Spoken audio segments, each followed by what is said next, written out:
Hermanos, vamos a ver en esta mañana, siguiendo la línea de pensamientos, decíamos, hasta el día de Semana Santa, lo que tiene que ver con las últimas horas vividas por el Señor Jesús antes de entregar su vida en la cruz del Calvario, y luego se verá posteriormente su resurrección y su ascensión a los cielos.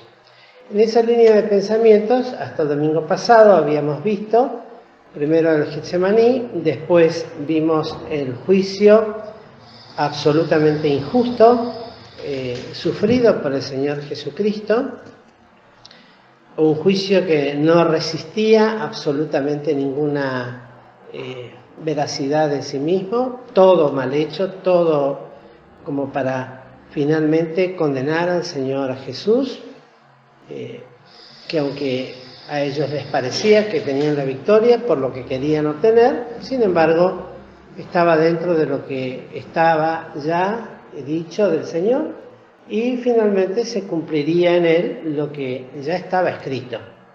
Lo que está escrito de mí, dice el Señor, cumplimiento tiene. Y lo mismo llegamos entonces ahora al momento mismo de la muerte del Señor Jesucristo. Lo que en esta mañana trataremos de ver, porque es muy amplio el tema, es el tema, podríamos decir, de nuestra vida y la razón de por qué nosotros estamos vivos y tenemos la seguridad de la vida eterna, y es un tema que no se agota jamás. Siempre hay para seguir hablando y extrayendo enseñanzas con respecto a la muerte misma del Señor. Pero no se puede agotar todo el tema en una sola clase. Por lo tanto, lo que en esta mañana vamos a hacer es puntualmente mencionar no tanto los hechos que rodearon al momento mismo de la crucifixión, la conversación entre los soldados con los que fueron colgados al lado de él, sino principalmente los puntos principales que hacen la doctrina y en qué afectó y en qué benefició la muerte misma propiamente dicha del Señor Jesucristo. Pablo decía, podemos leer en 1 Corintios capítulo 1, 1 Corintios 1, versos 23 y 24, lo que tiene que ver justamente con lo que él entendía, el propósito de este hecho, y vamos a leerlo, 1 Corintios capítulo 1, versos 23 y 24, nos dice así la palabra del Señor: mas nosotros predicamos a Cristo crucificado, a los judíos ciertamente tropezadero, y a los gentiles locura, empero a los llamados así, judíos como griegos, Cristo, potencia de Dios y sabiduría de Dios.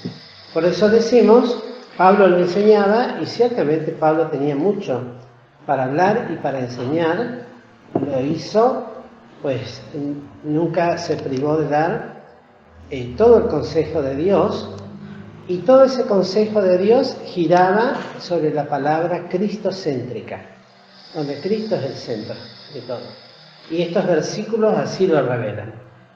¿Predicamos a qué? A Cristo y a este crucificado. Para unos, en el caso de los judíos, ciertamente tropezadero, porque tropezaron en la piedra del escándalo, que quiere decir de tropiezo, que es Cristo, y a los gentiles locura. Ayer escuchábamos el testimonio del hermano Ricardo Parenti, cuando antes de convertirse lo que pensaba cuando presenció el bautismo de la señora que se convirtió. Después me aclaró Alicia. Dice, no, él se equivocó, dice, era mi bautismo, después lo voy a arreglar con él en casa, dice. Yo lo digo ahora, tal vez lo va a escuchar por acá, salvo que lo suban por YouTube. Y decía, lo veía, y le decía, Alicia, pero ¿te parece? Meterlo todos vestidos de blanco, meterlo en el agua, sacarlo del agua. No, están todos locos. ¿Se acuerdan, no? Hasta que se convirtió y después, por 3 o 4 años, él se ocupaba, le dieron la tarea de preparar todas las cosas que tenían que ver con los bautismos en la Iglesia de La Plata. Preparar el bautisterio, preparar los baños, las cosas, y lo hacía con un gozo, una alegría, y se acordaba. Decía, Señor, pensar que yo decía que estaban todos locos. Cosa, ¿no? Como el Señor cambia los corazones. Y bueno, es locura. Pero es Cristo y este crucificado. Por eso, aún en la cena, cuando tomamos la cena del Señor, dice, y cada vez que comemos este pan y bebemos de esta copa, ¿qué hacemos? La muerte del Señor, anunciamos hasta qué, hasta que Él venga. Es la muerte de Cristo, fundamental. Como es fundamental absolutamente todo el aspecto de su vida. Y era necesario que sea así, pues era la única manera de que Dios pudiera tratar con el elemento pecado, que justamente condenaba al hombre y condenó al hombre a la eternidad de perdición, al infierno mismo. Y la única manera de poder rescatar al hombre era a través de la muerte de su Hijo Jesucristo. Y aún Cristo lo fue anunciando a medida que fue avanzando en su ministerio terrenal, aunque él desde pequeño ya de los padres, la madre, padre hablando de, ¿me entiendes? José no era el padre biológico, pero sí el esposo de María, y era, podríamos decir, el padrastro, pero no era el padre. Pero uno dice los padres a veces por el conocimiento que tuvieron del Señor. Y ellos ya sabían que en los negocios de su Padre, del Padre Celestial, les convenía estar. Y tenían conciencia de su procedencia, pues así les fue anunciada a la Virgen María cuando iba a concebir al Señor Jesucristo. Y así lo fue haciendo hasta que después de su bautismo, el Padre se pronuncia desde el cielo diciendo, este es mi Hijo amado, a este oíd, en el cual tengo contentamiento. Y le decía a Juan, el Bautista, deja, porque así conviene cumplir toda justicia. Ya fue anunciando, apenas comienza su ministerio, de lo que él vino a hacer y a buscar. Después lo dice Juan, mucho tiempo después, cuando escribe su evangelio, a lo suyo vino y los suyos no le recibieron. Y él, cuando iba avanzando, fueron 3 años y medio que duró el ministerio de Cristo, y a medida que iba avanzando se lo iba declarando a los discípulos. Los discípulos no lo entendían, pero él se los iba diciendo, para que cuando pase supieran que él ya se los había dicho. Después les recordaría el Espíritu Santo a los discípulos todo lo que Cristo les fue diciendo y hablando. Y les fue anunciando claramente en muchas escrituras que así era conveniente que el Hijo del Hombre padeciera. Por otro lado, a lo largo de especialmente, todo el ministerio es lo que más se anuncia. Ya de chiquito, el intento del diablo fue matarlo cuando ordena este malvado Herodes, el Grande, la muerte de todos los bebés de hasta 2 años, ¿no? Y se cumple esa palabra en Raquel, que llora a sus pequeños y no quiso ser consolada. Ya ese fue el intento, primero. Después se habla de las distintas tentaciones que siempre el Señor fue recibiendo de afuera hacia adentro, porque Él, sabemos muy bien, era sin pecado, no había pecado en Él. Por lo tanto, el diablo lo que procuraba era que justamente el Señor pecara para que no sea nuestro Salvador. Y lo fue haciendo a lo largo de toda su vida de distintas maneras. Y una de ellas, la más evidente, la podemos encontrar en Mateo, capítulo 4. En Lucas. Vamos a leer, está más claro en Lucas. Lucas 4.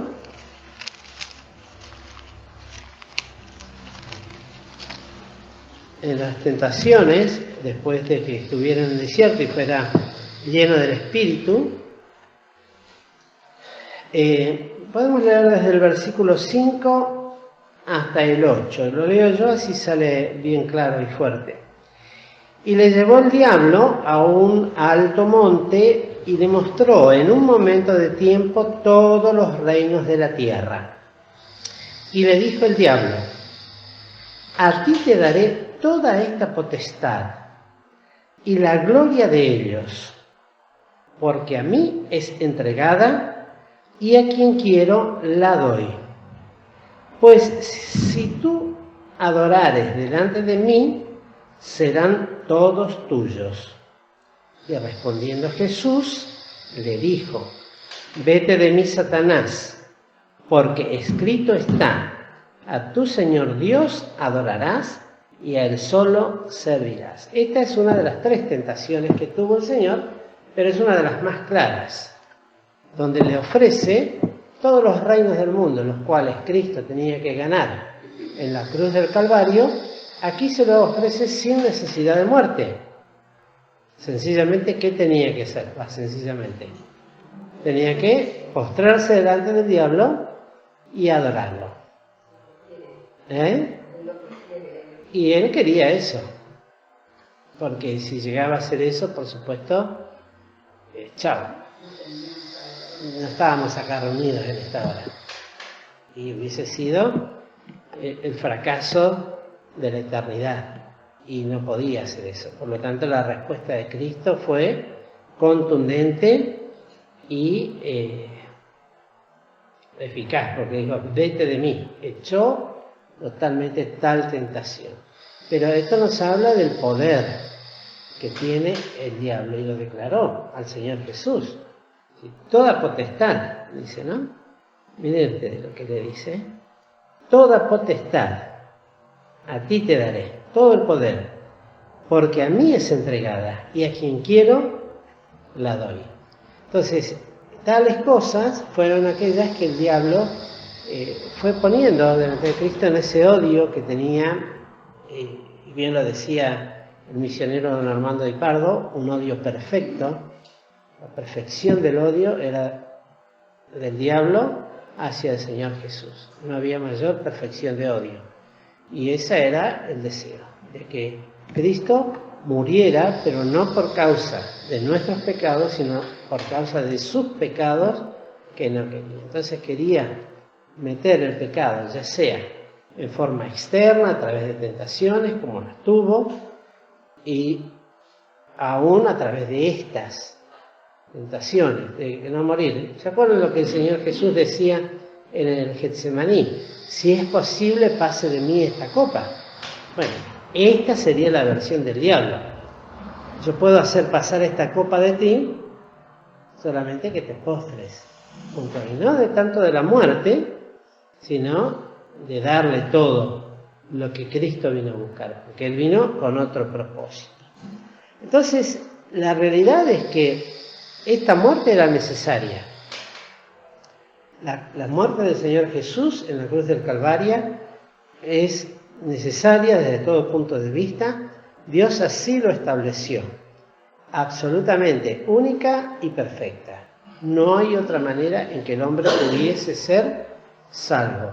Y no solamente implica la salvación del hombre, sino de toda la humanidad y de toda la creación, para que después se pudiese cumplir la expresión que dice, que si llegamos lo vamos a ver, donde dice cielos nuevos y tierra nueva. ¿Sí? Abarca todo. En Cristo estaba todo, por eso es toda la sabiduría de Dios y la potencia de Dios.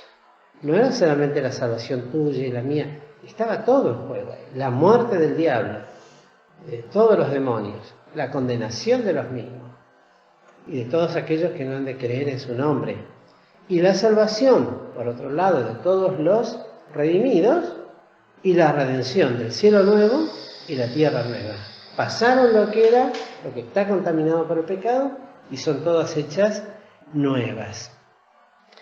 Ahora bien, tal cosa nos habla. Vamos a ver en Mateo 24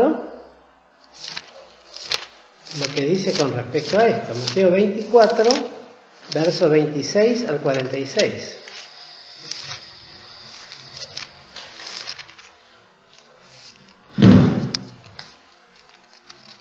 Mateo 24, del 26 y el 46. El 26 dice... Ay, perdón. Anoté mal yo, ¿no? A ver, un segundo, ¿eh? A ver si yo no lo anoté mal. Me parece que lo anoté mal. Bueno.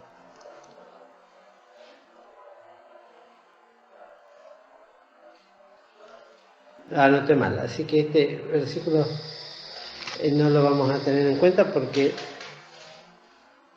esta madrugada, estaba medio turulo, como dicen, así que no lo anoté bien. Bueno, lo cierto es que tiene que ver directamente con la posibilidad, la muerte de Cristo, con la entrada nuestra al reino de los cielos. Es lo único que posibilita. ¿Cómo? Capaz que es Lucas. A ver.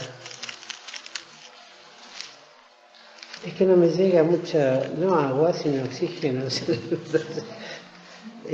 26, a ver, sí.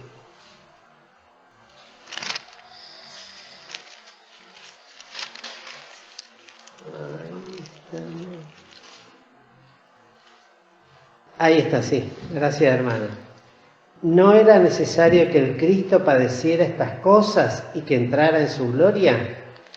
Era necesario, dice. Cuando dice que es necesario, es que no es sustituible con ningún otro medio.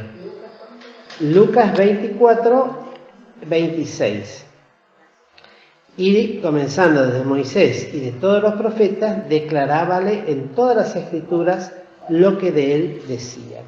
Y en el 46 nos dice, y díjoles, así está escrito, y así fue necesario que el Cristo padeciese y resucitase de los muertos al tercer día. Esto tiene que ver con lo que decíamos recién, en parte como el Señor les hablaba claramente de su muerte, cómo iba a ser y que esto era necesario. Por lo tanto, descartamos, volvemos a repetir totalmente, cualquier insinuación de que el Señor tuviera miedo a la muerte, sino que Él sabía claramente a lo que vino, y lo que decía en Getsemaní tenía que ver principalmente con el dolor de separarse de su Padre Celestial. Una muerte de carácter espiritual, cuando el Padre y la segunda persona de la Santísima Trinidad abandonan sobre la cruz al Señor Jesús, al hombre. Y aunque esto fue así, no obstante, tiene que ver con nuestra entrada al reino de los cielos, íntimamente. Una cosa no podría ser así si estas cosas no se cumplían. Y el Señor le decía, ¿se acuerdan cuando Pedro se acerca al Señor y le dice, y lo reprende, ninguna de estas cosas te acontezca? Cuando Él le dice estas cosas, es necesario que el Hijo del Hombre vaya a Jerusalén, sea prisionero, tomado en manos de hombres pecadores, y le torturen, y le maten, y resucite. Señor, ten compasión de ti, que ninguna cosa esta... Y la respuesta del Señor fue, apártate de mí, otra vez, porque no la veía solamente a Pedro, aunque estaba el sentimiento de Pedro, como lo haríamos cualquiera de nosotros. Apártate, Satanás, porque no sabes las cosas que son de Dios, sino solamente las de los hombres. Y las cosas de Dios eran estas, justamente, que Él tenía que morir por nosotros. Por otro lado también, dejamos muchas veces en claro y lo volvemos a recalcar, fue una muerte absolutamente voluntaria. No fue presionado bajo ninguna manera, fue voluntaria desde la eternidad. Cuando se habla de estas cosas en el seno de la Santísima Trinidad, el Padre pregunta: ¿a quién enviaré y quién nos irá? La respuesta de Cristo fue: heme aquí, envíame a mí. Entonces, Él es el autor y consumador de la fe. El Padre, sobre la fe, el fundamento de Cristo, que es el autor de la fe, ve y empieza a realizar todo lo que Dios realiza. ¿En qué momento de tiempo? No está en la palabra de Dios, pero así lo dice las Sagradas Escrituras. Y vamos a ver en Juan, vemos algunos de los versículos nada más, no todos. En Juan 10, versículos 17 y 18, una declaración importantísima que Cristo hace. El 17 dice: por eso me ama el Padre, porque yo pongo mi vida para volverla a tomar. Por eso decimos: nadie le quita la vida a Cristo. Yo pongo mi vida. Es una declaración contundente, clara, para volverla a tomar. Nadie me la quita, mas yo la pongo de mí mismo. Tengo poder para ponerla y tengo poder para volverla a tomar. Este mandamiento recibí de mi Padre. Tal declaración, deja más y echa más que por tierra cualquier intento modernista de decir que la muerte de Cristo fue el resultado de una vida de sedición, de ir en contra de la voluntad de los Césares, o de que no pudo, que es un líder y finalmente tuvo que morir pagando por sus ideales. Él murió porque tenía que morir, porque en eso estaba en juego nuestro destino eterno, y lo hace voluntariamente y lo hace también con la voluntad del Padre, porque es el mismo sentimiento. La voluntad del Hijo es la misma que la voluntad y el mandamiento del Padre. En eso hay total y absoluta unidad espiritual. El Padre voluntariamente entrega al Hijo, y el Hijo voluntariamente, coincidente con la voluntad de su Padre, se entrega, sin contradicción, de ninguna naturaleza. Tomemos el ejemplo, sencillamente, de aquello que en algún momento estudiamos con Abraham, cuando llevó a su hijo para entregar. Esa es la figura, ¿no? De la misma manera, aquí vemos la obra de Cristo por nosotros. Fue una muerte provocada, es decir, que no tenía que morir por sus pecados, sino por los nuestros, y así lo dice en el libro de Daniel, el capítulo 9, Daniel 9, verso 26.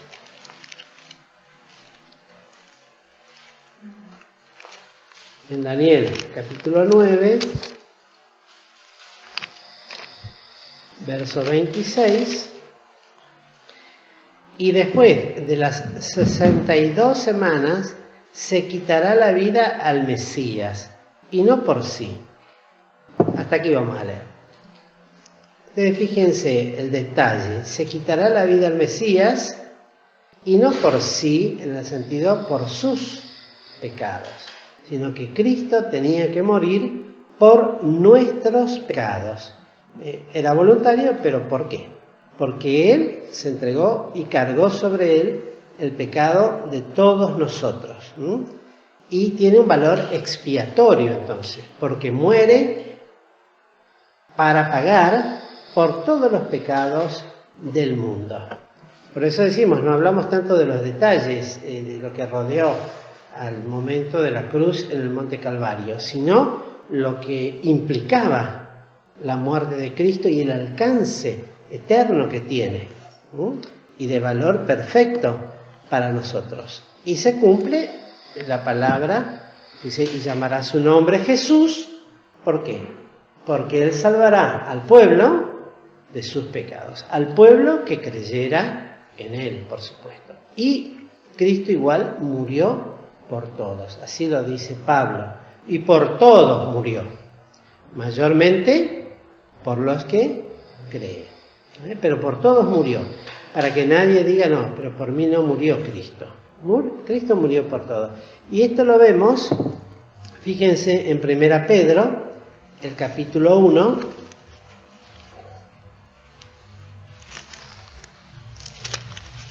Primera Pedro 1. Primero vamos a leer el verso 22.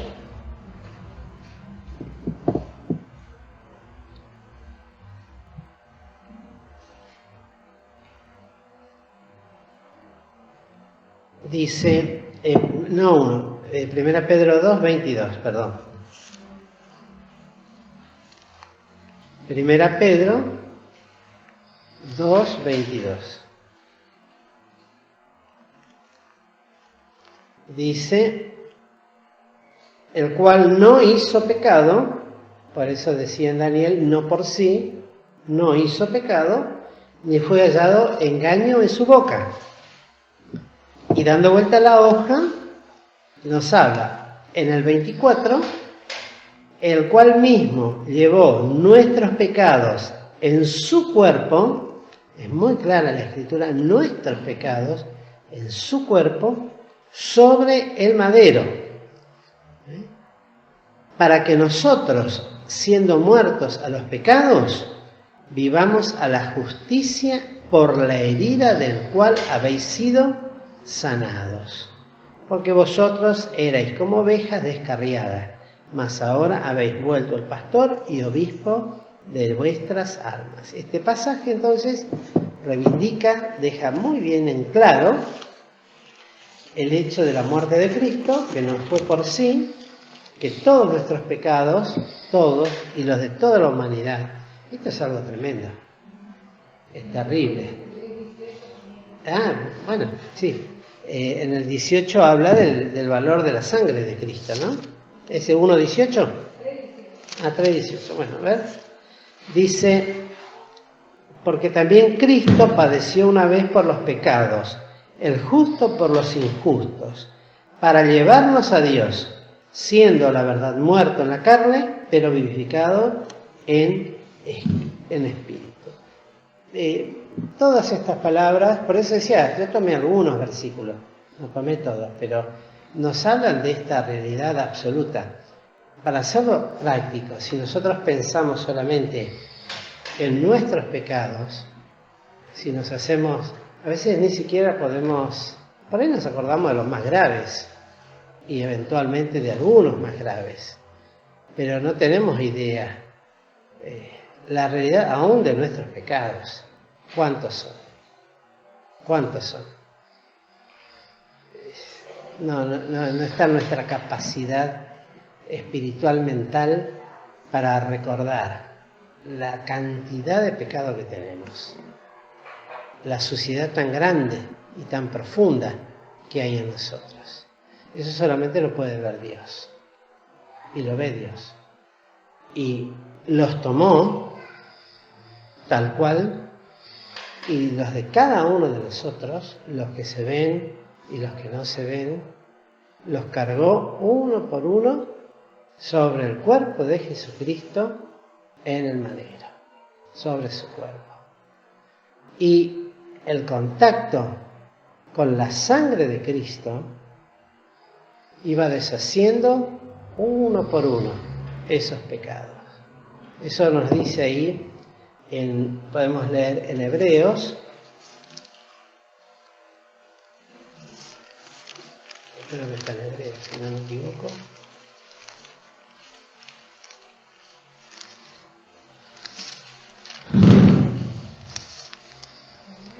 Sí, 9:26.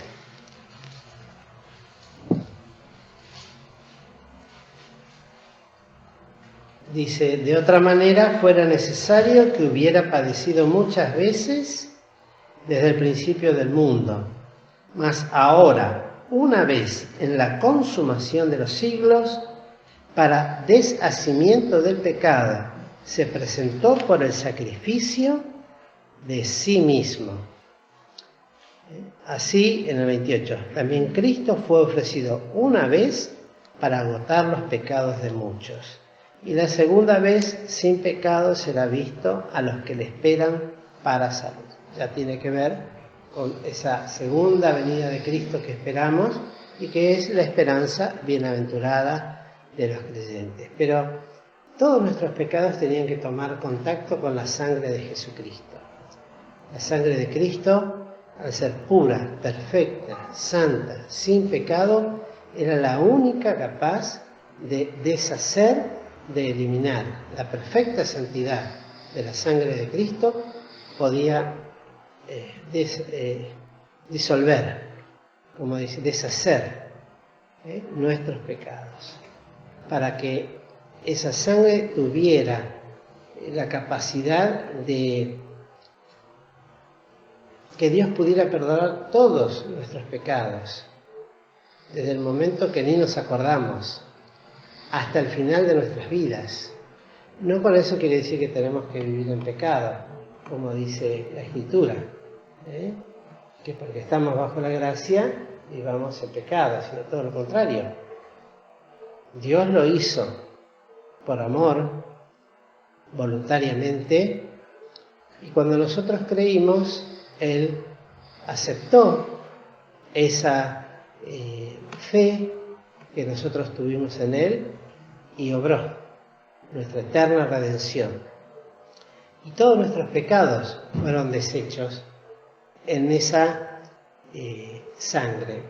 Hay una figura que dice que Cristo en ese momento fue como un poderoso imán que atrajo hacia sí todos los pecados de la humanidad, desde el primer hombre hasta el último que va a nacer sobre esta tierra. Todos los pecados, todos, no hay pecado que el Señor no haya llevado sobre la cruz del Calvario. A veces pensamos, bueno, pero esos grandes asesinos, criminales, bueno, Cristo murió por todos. Esa es la realidad. Que el hombre no lo pueda aceptar es cuestión del hombre y de las rebeliones del hombre y de las durezas de nuestros corazones. Pero con toda seguridad no vamos a ser nunca más sabios que Dios. Jamás seremos más sabios que Dios. Y si Dios lo hizo así, es porque tenía que ser así. Y gracias a Dios que es así. Porque si tuviera que pagarnos conforme a lo que nosotros nada más somos, sin haber sido tan malos como algunos, creemos, y ciertamente dice que seríamos ¿qué cosa? Consumidos. De no estar Cristo de por medio y la sangre del Hijo Jesucristo derramada que está frente a la presencia del Padre, porque así dice que entró al santuario no con sangre ajena, sino con su propia sangre, Cristo, y esa sangre está delante de la presencia del Padre. Y nos mira siempre a través de eso y perdona, y en su paciencia. Obra como Padre, por supuesto, cuando tiene que corregir, lo va a corregir. Y va a hacer como Padre lo que tiene que hacer. Pero no obstante, está bajo la cubierta de la sangre la vida de todos aquellos que han creído en Él. Y muchas veces, hermanos queridos, somos perdonados y aún limpiados de pecados que ni siquiera pedimos perdón, porque no somos conscientes que estamos pecando. Y el Señor en su misericordia nos sobrelleva y nos limpia. Intercede por nosotros, dice, ¿no? Después está el momento en que, digamos, ¿cuántas veces tardamos o tarda el Espíritu, por causa de la dureza de nuestro corazón, de guiarnos a arrepentimiento de un hecho que hemos hecho en la vida? Valga la redundancia, ¿no?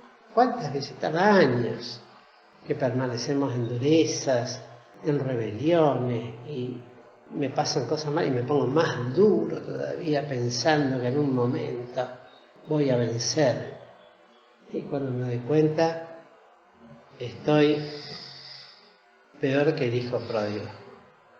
Peor que el hijo pródigo.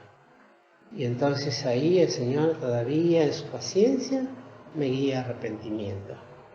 Y me acuerdo de la sangre de Cristo. Porque el único que me perdona, que sé que me puede perdonar, es Él. Los hombres difícilmente perdonan. Cuesta perdonar.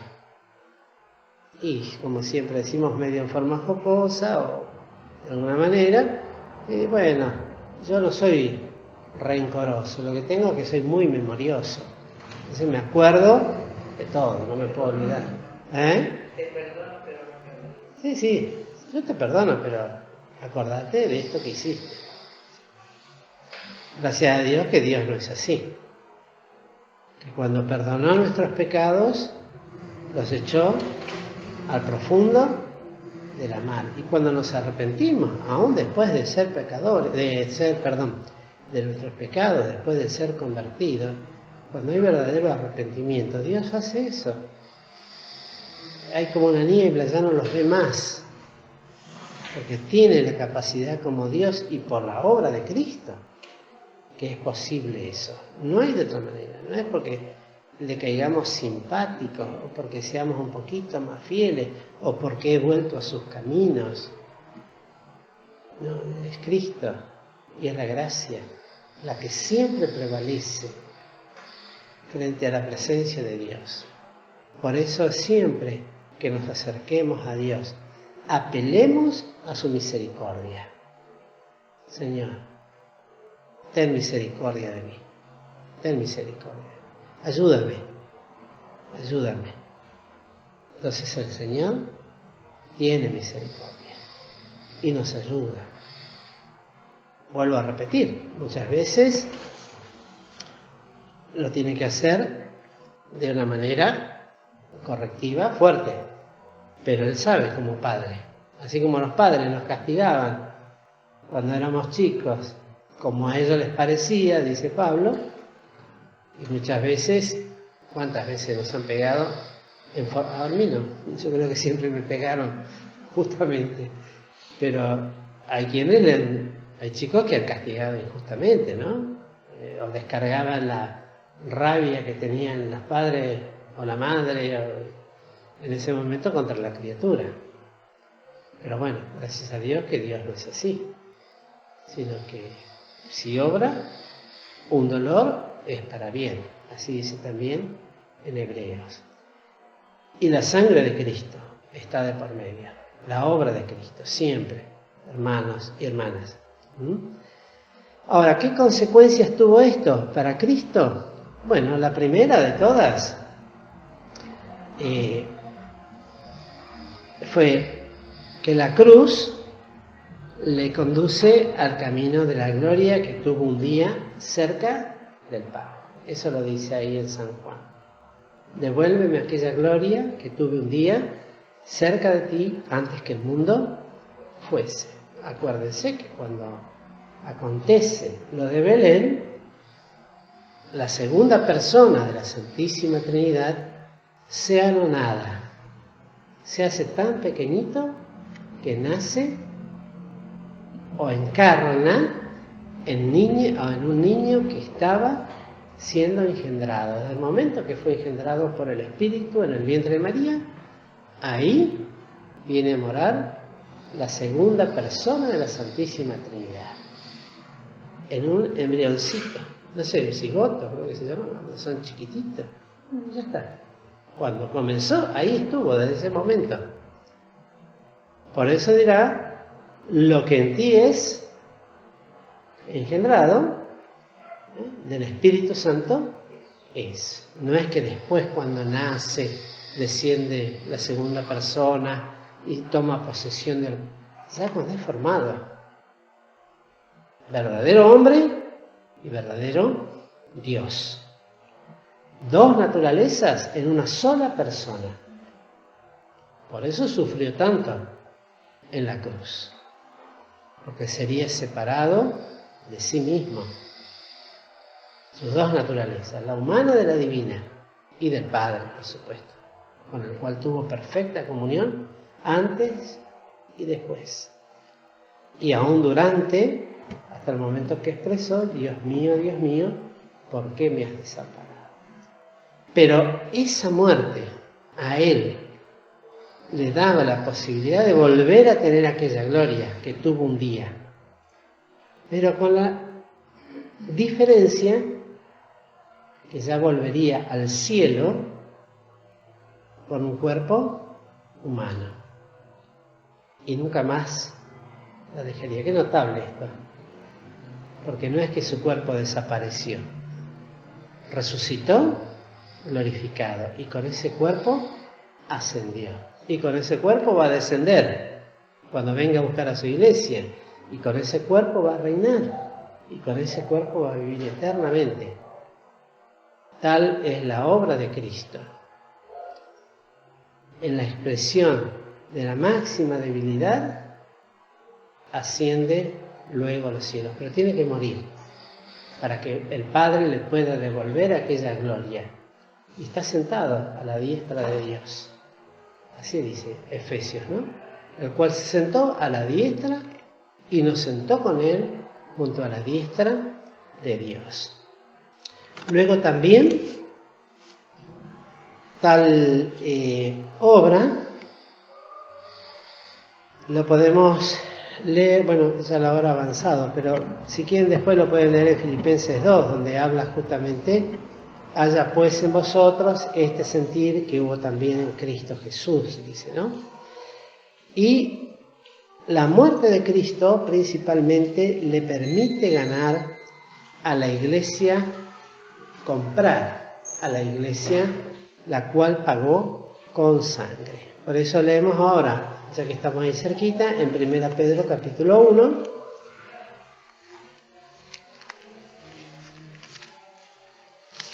Primera Pedro 1, versículo 18 y 19. Podemos leer. Sabiendo que habéis sido rescatados de vuestra vana conversación, o de la pasada manera de vivir, podemos decir, la cual recibimos de nuestros padres, no con cosas corruptibles como oro o plata, sino con la sangre preciosa de Cristo, como de un cordero sin mancha y sin contaminación, ya ordenado de antes de la fundación del mundo, pero manifestado en los postrimeros tiempos por amor de vosotros. Queridos, compró la iglesia. Por eso dice, yo edificaré mi iglesia. Y la esposa, la iglesia, es la esposa del Cordero. ¿El Cordero por qué? Porque es el que fue inmolado. Es la figura, el Corderito. Habló tantos siglos al pueblo de Israel de que de esa manera iba a morir el Cordero de Dios, y así fue. Y dio su vida. Pero también la muerte de Cristo en la cruz del Calvario, y eso tiene que ver con lo que decíamos hoy con respecto a la cena, es una bendición, porque nos permite la posibilidad para el hombre de alcanzar, decíamos, el reino de los cielos, que es el único camino, que es de una forma gratuita. Por eso es gratuita, porque Dios se hizo responsable de su creación y no la dejó desamparada o abandonada, dio a su Hijo para que comprase la iglesia y para que esa iglesia no solamente fuera comprada por Cristo, sino que sea hecha limpia, santa y pura, como la esposa que va a ser presentada al Padre. Y eso nos habla de salvación, de santidad y de fidelidad. Tal es el propósito de Dios con los creyentes, con los convertidos, que sean salvos, que sean santos y que luego también sean fieles, porque a veces se puede ser salvo y hasta se puede ser santo, pero fallamos en cuanto a la fidelidad. No somos del todo fieles. Entonces, se requiere en los creyentes, en los hijos de Dios, que cada uno en lo suyo sea hallado fiel, dice el apóstol Pablo. Para eso nos compró, para formar para sí un pueblo propio, celoso de buenas obras. Por otro lado, para el diablo fue tremenda, porque se cumplió lo profetizado, que él te pisará en la cabeza y tú le morderás en el calcañar. La muerte que pensó que se la provocó el diablo, en realidad la dio el Hijo. ¿No? ¡Qué engaño! El otro día leía una historia que está en la Biblia, por supuesto, de un pueblo, no recuerdo ahora bien, creo que eran los sirios, que vinieron a atacar donde estaba Eliseo, y Eliseo le pidió a Dios que lo trastornara y que los volviera ciegos. Pero me llamó la atención, porque no es que se volvieron ciegos que no veían nada. Veían, pero Eliseo los guió a otro lugar, y ellos fueron. Y de repente fueron abiertos sus ojos, dice, y vieron que estaba en medio de los enemigos. Y que estaban en manos de los enemigos, que era el pueblo de Israel, los podía matar. Y le pregunta entonces al rey a Eliseo si los mataría. Y Eliseo les perdona la vida, le dice, no lo matarás. Que le den de beber y de comer y que lo manden a su pueblo. Y nunca más volvieron a atacar a Israel. Entonces vemos que hay una ceguera que es espiritual, que es mucho más seria que la ceguera física. Es seria la ceguera física. Pero yo conocí, siendo un niño, a un creyente ciego. Y era precioso. Era un hermano precioso. Y era cieguito. Pero él creía en Cristo y hablaba de Cristo como si lo hubiese visto con sus propios ojos. Entonces, para el diablo fue un total fracaso. Para el diablo fue un total fracaso porque implicó su propia muerte. Por lo tanto, hermanos, para nosotros estas lecciones tienen que ser de gran bendición. Pensar que Cristo murió por mí y darle a ese hecho toda la solemnidad y la gravedad que tiene. Nos impacta la muerte de un ser querido, de un familiar, de alguien conocido. Cuánto más nos debería impactar siempre pensar en la muerte del Señor por mí. Y contrastar a eso nuestras propias vidas. Si estamos realmente viviendo conforme a aquellos que hemos sido rescatados por la sangre del Cordero. Que el Señor nos bendiga, queridos hermanos.